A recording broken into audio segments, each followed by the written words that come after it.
धवल के माता पिता की मृत्यु बचपन में ही हो गई थी, इसीलिए वो अपनी चाचा चाची के साथ रहा करता था। चाचा चाची का व्यवहार धवल के लिए अच्छा नहीं था। धवल के चाचा चाची का भी एक बेटा था, निहाल।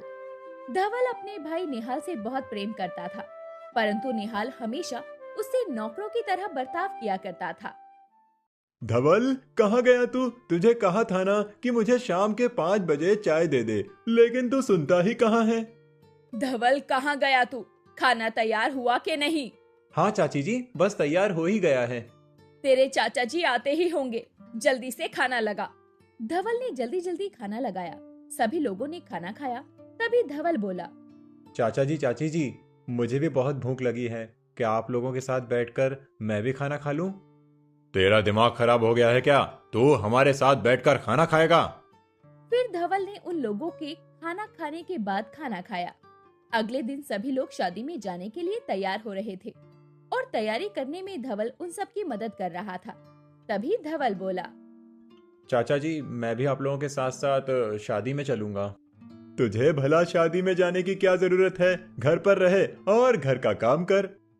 चाचा जी प्लीज, मुझे भी ले चलो ना, मुझे भी शादी में जाना है। अरे नहीं नहीं धवल, तुझे जाने की कोई जरूरत नहीं है। वैसे भी इतना सारा घर का काम करना है, तू सारा काम कर ले। और हाँ, दोपहर का बचा हुआ खाना खा लेना।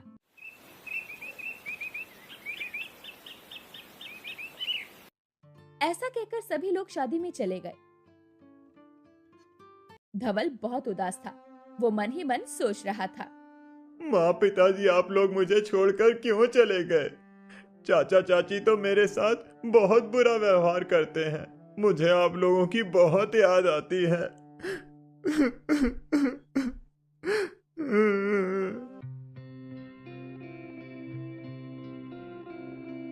और एक दिन की बात है, धवल किचन में काम कर रहा था।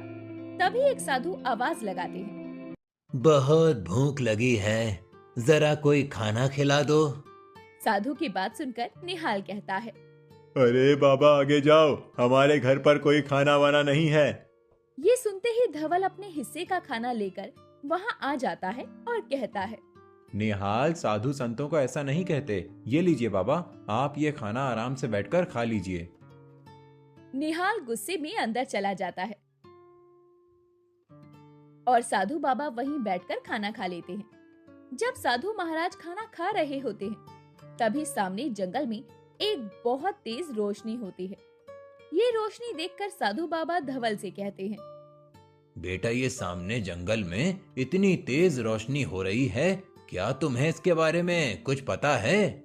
नहीं बाबा, मुझे इसके बारे में कुछ नहीं पता, लेकिन इस गांव के लोग कहते हैं कि सामने जंगल में भूत प्रेत रहते हैं, इसीलिए रोज रात को ये रोशनी लगातार चमकती रहती है और सुबह होने से पहले ही ये रोशनी गायब हो जाती है। किसी को भी इस रोशनी के बारे में कुछ भी नहीं पता है। ये सुनकर साधु बाबा ने अपनी आंखें बंद की और थोड़ी देर बाद अपनी आंखें खोलकर बोले, बेटा, ये जंगल कोई साधारण जंगल नहीं, बल्कि एक रहस्यमयी जंगल है। इस जंगल में एक कुआं है। उस कुएं में मोतियों से भरा हुआ एक घड़ा है, जो कि रोज रात को बाहर आता है और उनकी मोतियों की चमक की वजह से ये रोशनी आ रही है। अच्छा, अब समझा कि इतनी रोशनी बहुत सारी मोतियों की है। फिर साधु महाराज बोले, बेटा, मैं चलता हूँ, लेकिन जाने से पहले ये फूल रख लो। धवल ने वो फूल ले लिया और बोला, साधु महाराज, ये फूल मेरे किस काम का भला? बेटा, ये कोई साधारण फूल नहीं है। जब भी तुम किसी मुसीबत में पड़ जाओ तो इस फूल को निकाल लेना। ये फूल तुम्हें हर मुसीबत से निकाल सकता है, परंतु ये फूल केवल एक ही बार काम करेगा। उन्हें धन्यवाद दिया और फिर साधु बाबा वहाँ से चले गए। धवल के चाचा चाची ये सारी बातें सुन रहे थे। धवल के अंदर जाते ही धवल के चाचा अपनी पत्नी से बोले, सुना तुमने भाग्यवान, यह जंगल इतना रहस्यमयी है, हमको तो पता ही नहीं था।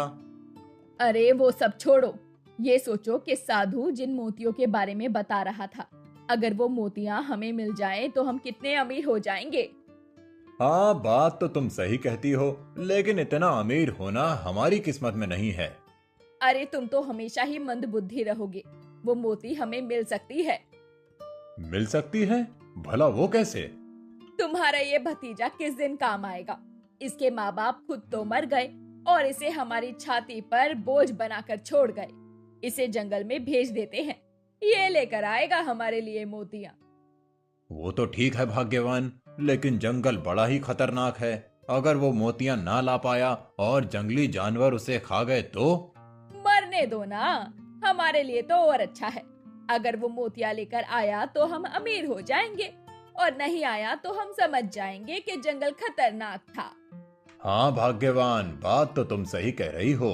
इतना दिमाग मेरा क्यों नहीं चलता? अब ये सब छोड़ो और अपने भतीजे को बुलाकर कहो कि वो जंगल से जाकर मोतियां लेकर आए। उसके बाद चाचा जी ने धवल को बुलाकर कहा, धवल, हम लोग चाहते हैं कि साधु जिन मोतियों के बारे में बात कर रहे थे ना, तुम वहां उस कुएं के पास जाओ और वो मोतियां हमारे लिए ले आओ। ये आप क्या कह रहे हैं चाचा जी? मैं इस खतरनाक जंगल में अकेले कैसे जाऊंगा? मुझे तो बहुत डर लगता है।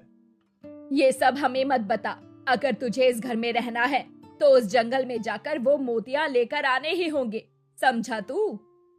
धवल ने उन्हें बहुत मना किया, लेकिन वो लोग उसकी बात नहीं माने और आखिर में धवल उस जंगल की तरफ निकल पड़ा। धवल जैसे जैसे जंगल के अंदर की तरफ जाता, वैसे वैसे धवल को और डर लगता। घना और वीरान जंगल चारों तरफ सन्नाटा ही सन्नाटा था। धवल भगवान का नाम लेकर आगे बढ़ रहा था और मन ही मन सोच रहा था, हे भगवान, इतना डरावना जंगल, ये चाचा चाची ने मुझे यहाँ अकेले क्यों भेज दिया? अब मैं भला कहाँ मोतियों को ढूंढूं? लेकिन क्या करूं? मैं वापस भी तो नहीं जा सकता। अगर मैं वापस चला गया तो चाचा चाची मुझे बहुत मारेंगे और घर से निकाल देंगे। चल चल धवल, हिम्मत कर, तुझे आगे जाना ही होगा। धवल लगातार घने जंगलों में अंदर की तरफ बढ़ रहा था। तभी अचानक एक पेड़ के नीचे आकर मानो धवल के पैर जम गए। थोड़ी देर बाद वहां 4 चुड़ैलों ने उनके चारों तरफ गोल गोल घूमते हुए उन्हें घेर लिया और जोर जोर से हंसने लगी। ये देखकर धवल बहुत डर गया और बोला, कौन हो तुम? हम चुड़ैल हैं। जंगल का ये एरिया हमारा है। यहाँ जो भी आता है वो जिंदा वापस नहीं जाता। अब तू भी यहाँ से जिंदा बचकर वापस नहीं जा पाएगा। नहीं नहीं, मुझे मत मारो, मुझे छोड़ दो, भगवान के लिए मुझे छोड़ दो। अच्छा, तुझे हम छोड़ दे, लालची कहीं का। नहीं नहीं, ये तुम क्या कह रही हो? मैं बिल्कुल भी लालची नहीं हूँ। अच्छा, तो तू मोतियों की तलाश में नहीं आया है यहाँ पर? हाँ, मैं मोतियों की तलाश में आया हूँ, लेकिन अपने लिए नहीं। ऐसा कहकर उन चुड़ैलों को सारी कहानी धवल ने सुना दी। चुड़ैलों को उस पर दया आ गई। तभी बड़ी चुड़ैल उन सब से कहती है, जाने दो इस बेचारे को, बहुत दुखी है ये, इसकी कोई गलती नहीं है। अगर ये यहाँ से चला भी गया तब भी कुएं पर पहुँचने के बाद ये सलामत नहीं रहेगा। वो इसकी किस्मत है, हमें तो इसे छोड़ देना चाहिए। चलो यहाँ से वापस चलते हैं। ऐसा कहकर चुड़ैलें वहाँ से चली और धवल आगे बढ़ गया। धवल काफी डरा हुआ था, लेकिन फिर भी वो लगातार आगे बढ़ता रहा, क्योंकि उसे मोतियों के कुएं तक पहुंचना था।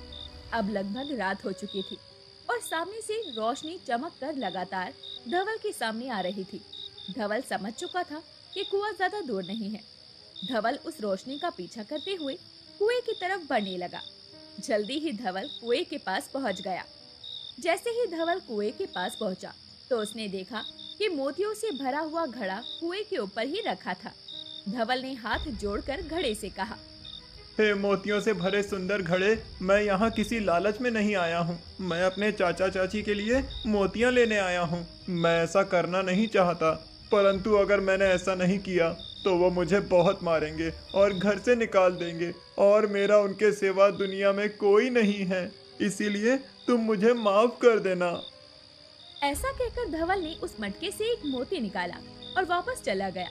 जैसे ही वो थोड़ा आगे बढ़ा, घड़े के पास बूढ़ा भूत प्रकट हुआ और बूढ़ा भूत बोला, तुम सच्चे थे, इसीलिए मैंने तुम्हें छोड़ दिया। अगर तुम झूठे होते या तुमने लालच में मोतियां उठाई होती तो मैं तुम्हें जिंदा नहीं छोड़ता। दूसरी तरफ धवल सुबह होते ही उन मोतियों को लेकर अपने घर पहुंच गया। मैं ये मोतियां ले आया हूँ। धवल वो मोती चाचा चाची को देकर अंदर चला गया। इधर वो मोती देखकर चाची जी बोली, देख रहे हो निहाल के बापू, ये मोती कितना कीमती है। हाँ भाग्यवान, सचमुच ये मोती बड़ी ही कीमती हैं। लेकिन तुम्हारा भतीजा कितना बेवकूफ है जो केवल एक ही मोती लाया है।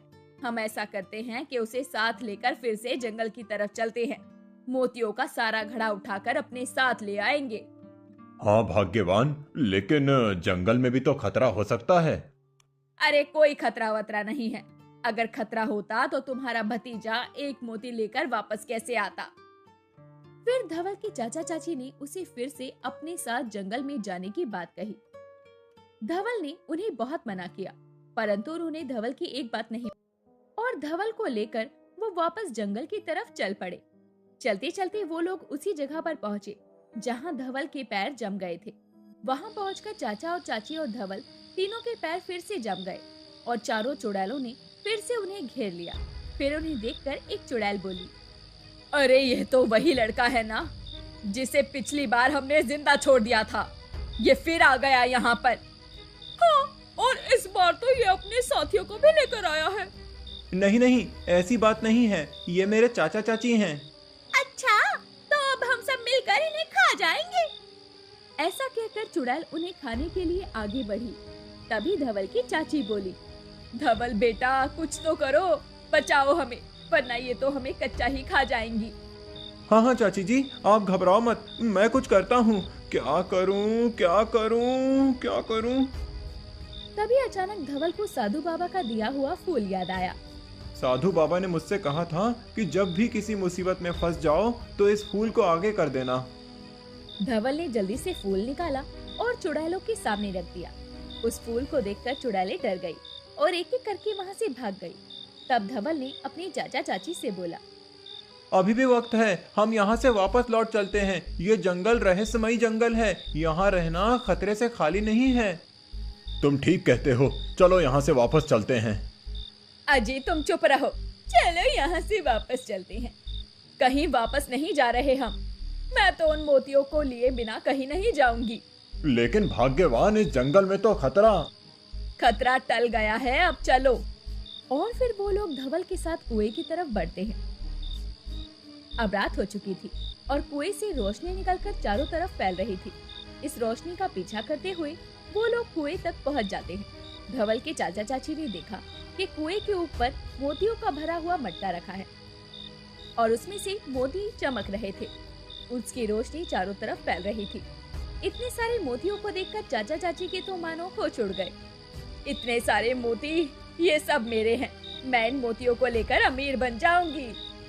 ऐसा कहकर चाची ने उस मटके को उठाने की कोशिश की, लेकिन भारी होने की वजह से वो मटका उनसे नहीं उठ रहा था।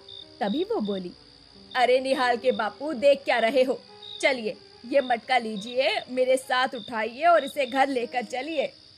तभी चाचा जी भी आगे बढ़े और दोनों पति पत्नी मिलकर मटका उठाने की कोशिश करने लगे। लेकिन तभी अचानक बूढ़ा भूत प्रकट हुआ और जोर जोर से हंसने लगा।